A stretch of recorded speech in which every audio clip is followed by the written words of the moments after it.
Welcome back to middle education. मैं उम्मीद करता हूं कक्षा 9वीं के बच्चों की तैयारी लगभग बहुत अच्छी तरीके से हो गई होगी। देखिए स्टूडेंट्स, आपके सामने कक्षा 9वीं की हिंदी के सेट नंबर बी का फुल सोल्यूशन लेकर के आ चुका हूं। देखिए मैं ऑलरेडी सेट नंबर ए का फुल सोल्यूशन दे चुका हूं, सेट नंबर बी का फुल सोल्यूशन दे चुका हूं। मेरे प्यारे बच्चों के मन में यही क्वेश्चन था कि सेट नंबर बी का फुल सोल्यूशन प्रोवाइड नहीं है एक ही वीडियो में, सो एक ही वीडियो में प्रोवाइड करा दीजिए। इस वीडियो में आपको संपूर्ण उत्तर देने वाला हूं, वीडियो में इन तक बने रहना। और एग्जाम के 3 से 4 घंटे पहले आपको एक वीडियो मिलेगा जिसका नाम होगा बूस्टर डोज, उसे जरूर देखना। डेफिनेटली एग्जाम में तबाही मचा दोगे उस बूस्टर डोज को लेकर के। सो स्टूडेंट देख सकते हैं हिंदी का पेपर कुछ इस प्रकार से रहेगा। एंड मैं हमेशा बोलता हूं interface does not matter in your examination. आपको सिंपल मतलब होना चाहिए कि हमारे क्वेश्चंस क्या हैं एंड किस प्रकार से आंसर्स लिखने हैं। देखो प्रश्न क्रमांक 1 कह रहा है कि सही विकल्प चुन करके लिखो। कबीरदास जी की रचना क्या है? यहाँ पर ऑप्शन दिया है साकेत, बीजक, कुरुक्षेत्र, यामा। तो इसका सही आंसर ऑप्शन नंबर बी, आपको बीजक पे टिक करना है। नेक्स्ट कहता है दूसरा नंबर, छायावाद के प्रमुख कवि हैं। छायावाद के कौन कौन से कवि, मतलब प्रमुख कवि हैं, मतलब छायावाद के कौन कौन से कवि बहुत महत्वपूर्ण थे? ऑप्शन नंबर कहता है 4, 8, 5 या 3। तो इसका सही आंसर लिखना है आपको ऑप्शन नंबर 4। ठीक है, तो इस प्रकार से क्वेश्चंस प्रिपेयर करना है। नेक्स्ट कहता है कामयानी है। कामयानी क्या है? एक महाकाव्य है, खंड काव्य, मुक्तक काव्य, फिर कोई नहीं। तो कामयानी एक महाकाव्य है। इस प्रकार से ऑप्शन नंबर बी में आपको टिक करना है। नेक्स्ट कहता है विभावानुभाव संचारी सहयोग दृश्य निष्पत्ति, यह सूत्र किसकी है? तो सिंपल सा ये भरत मुनि का है, अर्थात ऑप्शन नंबर बी को टिक करना है। नेक्स्ट कह रहा है कि जहां किसी शब्द की आवृत्ति एक से अधिक बार होती है परंतु अर्थ भिन्न भिन्न, वहां कौन सा अलंकार कहलाता है? तो ध्यान रखना, जब किसी शब्द की आवृत्ति दो या 3 बार हो, जैसे मैंने बोला कि कनक, ठीक है, कनक कनक कनक कनक शब्द 2 बार आ रहा है कोई कथन में, कोई लेख में, लेकिन इस कनक का मतलब कुछ और हो, इस कनक का मतलब कुछ और निकले, इसे कहते हैं यमक अलंकार। इस प्रकार से यमक हो जाएगा। एंड इसका एक अच्छा एग्जांपल मैं देता हूं, कनक कनकते सौगुनी मां दत्ता अधिकाय, या पाए बौराय नर या खाए बौराय। तो एक कनक का मतलब होगा सोना और दूसरे कनक का मतलब होगा धतूरा। अगर कोई व्यक्ति बहुत ज्यादा मात्रा में सोना पा जाता है तो पागल हो जाएगा, और अगर कोई व्यक्ति बहुत ज्यादा मात्रा में धतूरा खा लेता है, धतूरा जो शंकर जी पे फूल चढ़ता है, तो वो पागल हो जाएगा। तो इस प्रकार से आपको लिखना है। नेक्स्ट कहता है किसी भी बात पर अतिरिक्त बल देने के लिए जिन शब्दों का प्रयोग करते हैं उसे क्या कहते हैं? तो देखो किसी भी बात पर अतिरिक्त बल देना ये कहलाता है निपात शब्द। जैसे कि मैं बोला, मैंने सिंपल सा बोला राम जाएगा, मैंने सेंटेंस क्या बोला? राम जाएगा।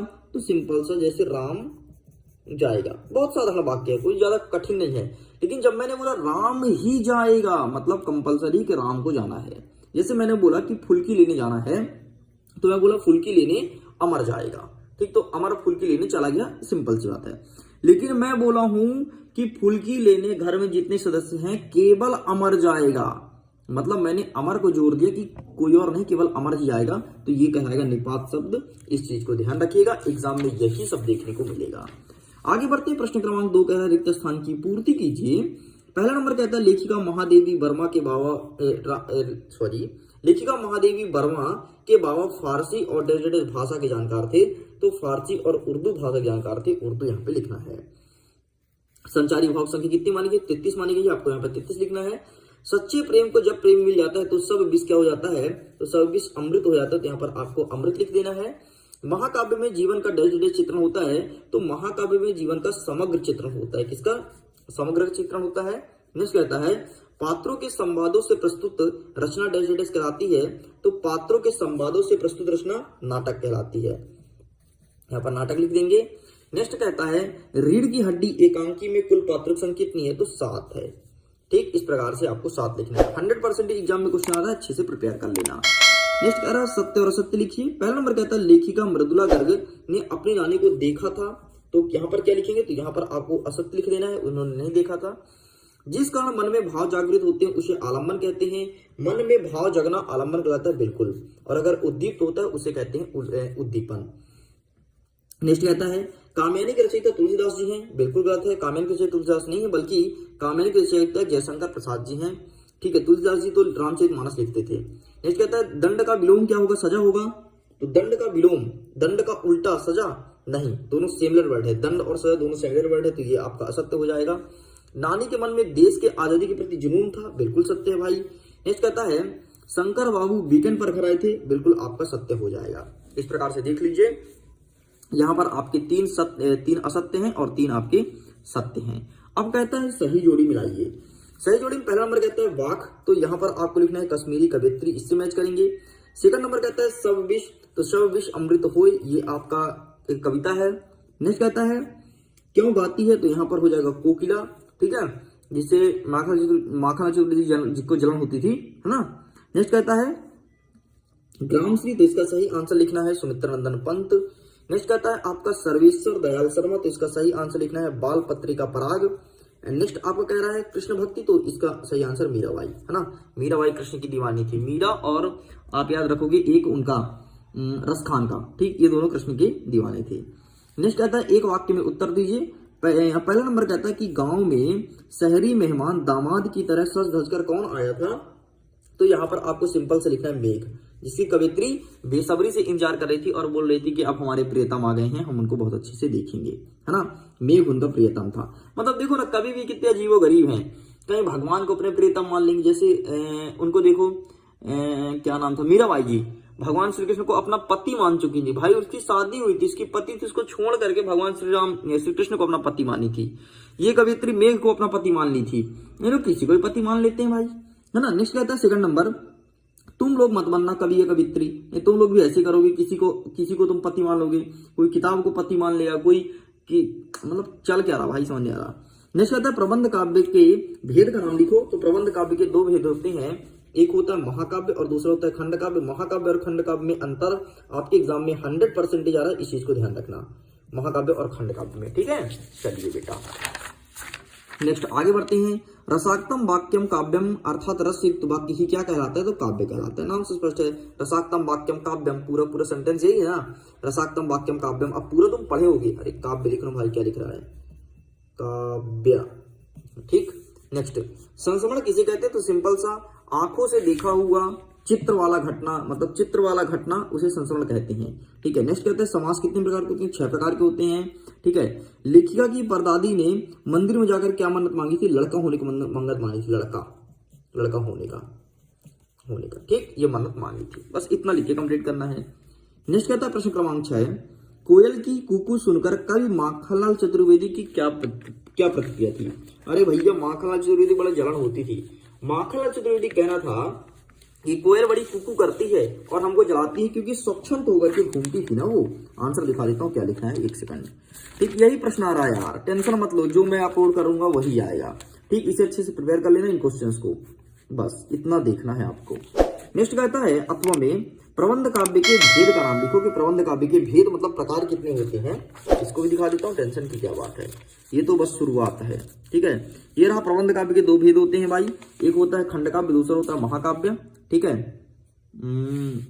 कहाँ गया प्रबंध काव्य, ये रहा प्रबंध काव्य के भेद, ठीक है। ये रहा एक खंड काव्य का, महाकाव्य और आख्यान गीत, ये मत लिखना, ठीक है, ये मत लिखना, 2 ही लिखना।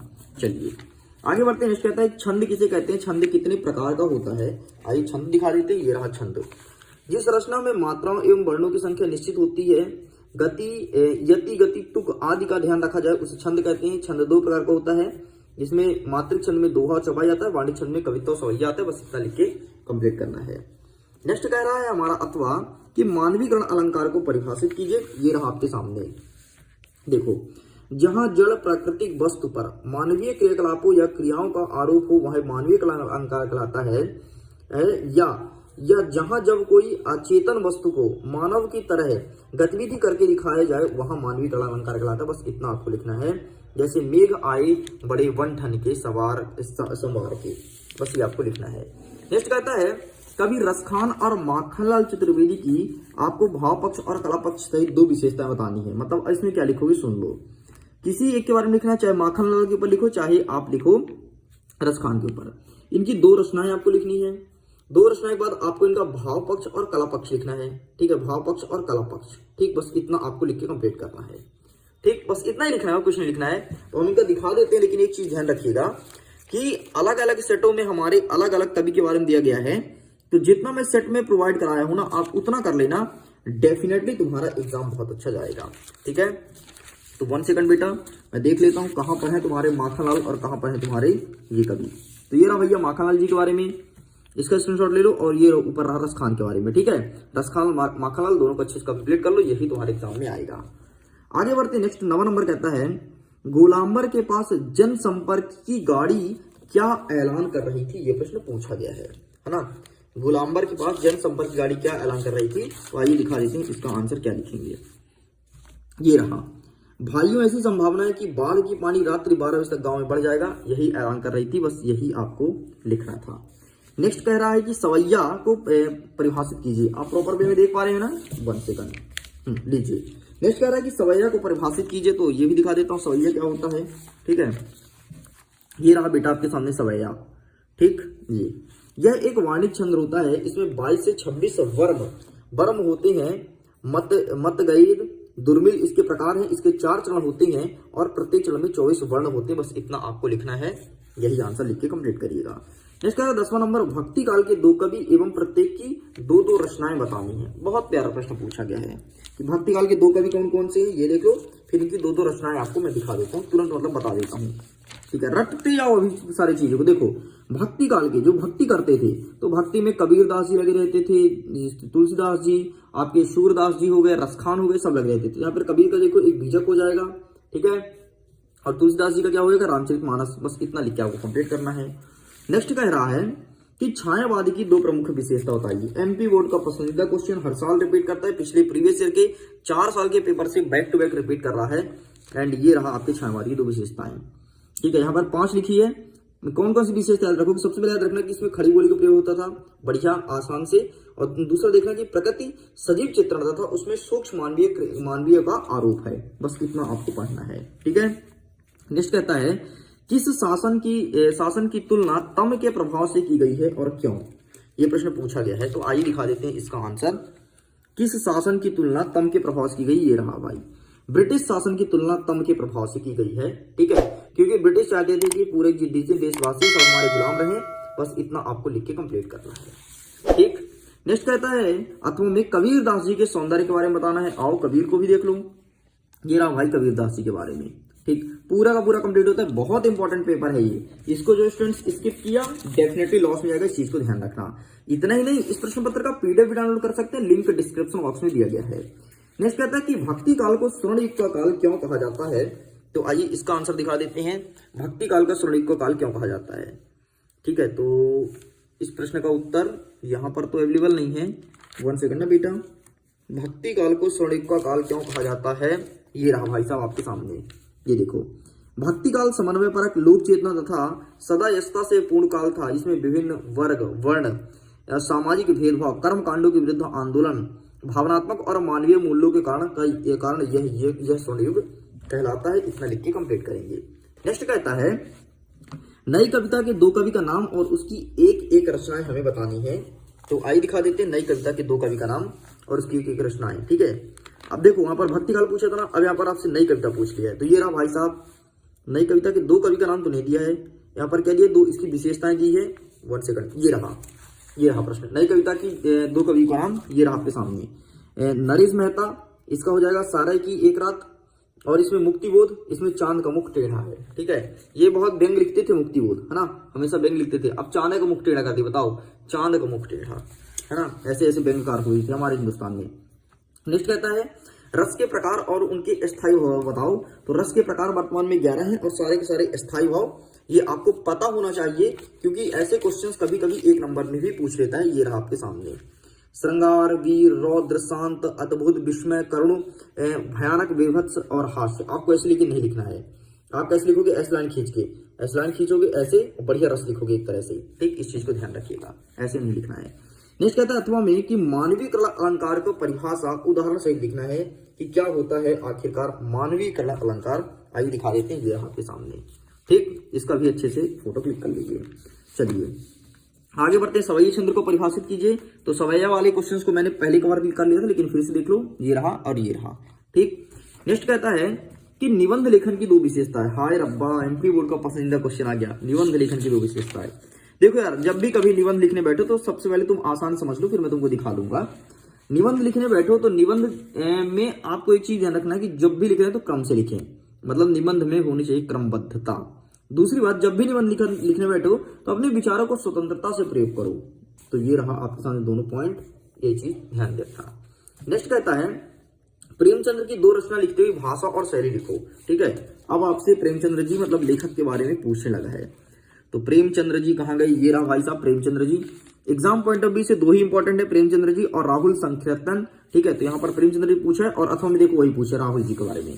तो भैया देख लो राहुल जी के बारे में क्या हो गया, मेरी जीवन यात्रा, ठीक है, और दिगामी गुलामी, ठीक है, धुमक्कड़ शास्त्र, ये सब आपको लिखना है। एंड ये रहा आपके सामने। चलिए आगे बढ़ते हैं। 16 नंबर, यमक अलंकार का परिभाषा लिखना है एग्जाम्पल सहित। तो सिंपल सा यहाँ पर मैंने आपको समझाया था ना, यमक अलंकार कहाँ गया, ये कहीं पे समझाया था। ये देखो ये परिभाषा लिखा है, देख लो चीटिंग हो गया ना, पूरा चीटिंग हो गया, नहीं हुआ।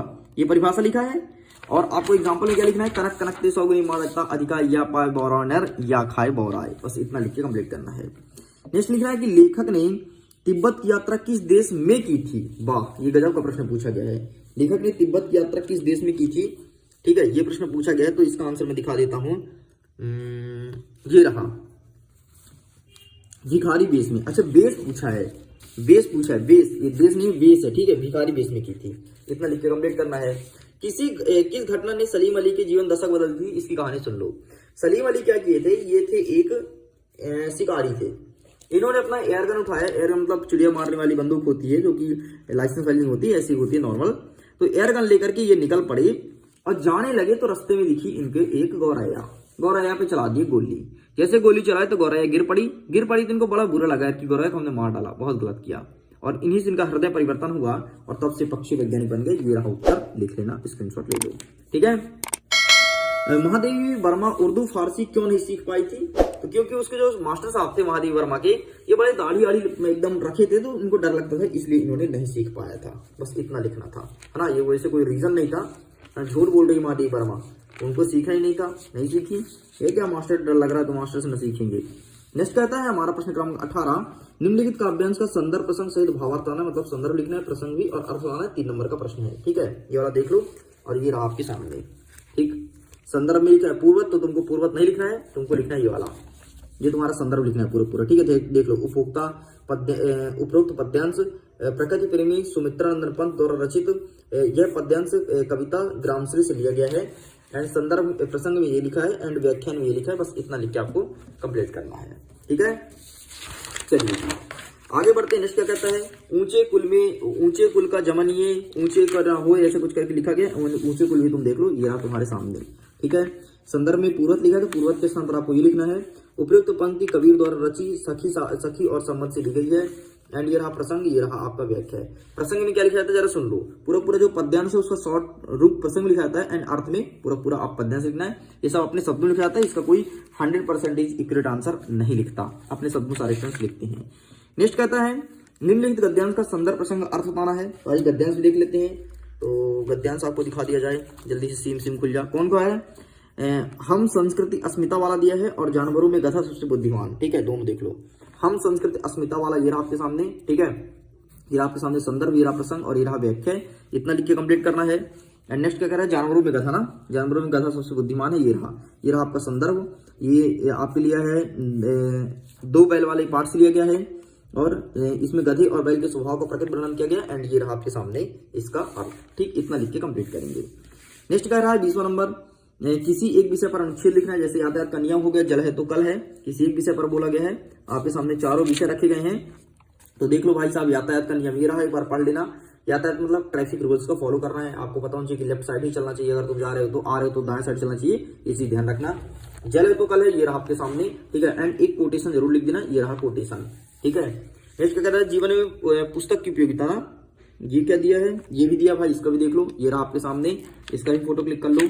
नेक्स्ट आपका क्या कह रहा है, अपने गांव व शहर। ठीक है, ये चीज तो नहीं है तो आप इसे स्किप कर सकते हो। चलिए नेक्स्ट कह रहा है निम्नलिखित गद्यांश को पढ़ करके नीचे दिए गए प्रश्नों का उत्तर देना है। ये रहा आपके सामने गद्यांश। ठीक, और ये रहा इसके क्वेश्चंस। चलो भाई, तो ये भी देख लेते हैं गद्यांश फटाफट क्या बोला गया है। गद्यांश को पढ़ करके प्रश्न का उत्तर देना है। गद्यांश इसने दिया है, मैं दिखा देता हूँ ना। भारत में ध्वनि प्रदूषण, चलो भारत, ये रहा भाई साहब आपके सामने भारत में ध्वनि प्रदूषण, आप इसका स्क्रीनशॉट ले लो। ये रहा गद्यांश का शीर्षक, ध्वनि प्रदूषण का प्रभाव। ये रहा आपका क्या ध्वनि प्रदूषण क्या है, ये प्रश्न पूछा है। तो वह प्रदूषण जो 45 डेसिबल से अधिक ध्वनि उत्पन्न करता है उस ध्वनि प्रदूषण कहते हैं। ठीक है, एंड ये प्रश्न पूछा ना, हाँ क्या है सारांश और शीर्षक, ठीक यही चीज पूछा गया है। ठीक है, देख लो आगे बढ़ते हैं। नेक्स्ट कहता है अथवा में जो जल बाद में नाव है, ये चीज बोला गया है। तो आइए दिखा देते हैं इसका सही उत्तर क्या हो जाएगा, इसको भी दिखा देते हैं आपको फटाफट। तो 1 सेकंड, क्या पूछा गया है, जो जल, ये है, ये रहा भाई साहब आपके सामने, इसको मैं टिक कर देता हूं। ठीक है, ये रहा पहला, दूसरा और तीसरा, आप इसका स्क्रीनशॉट ले लीजिए।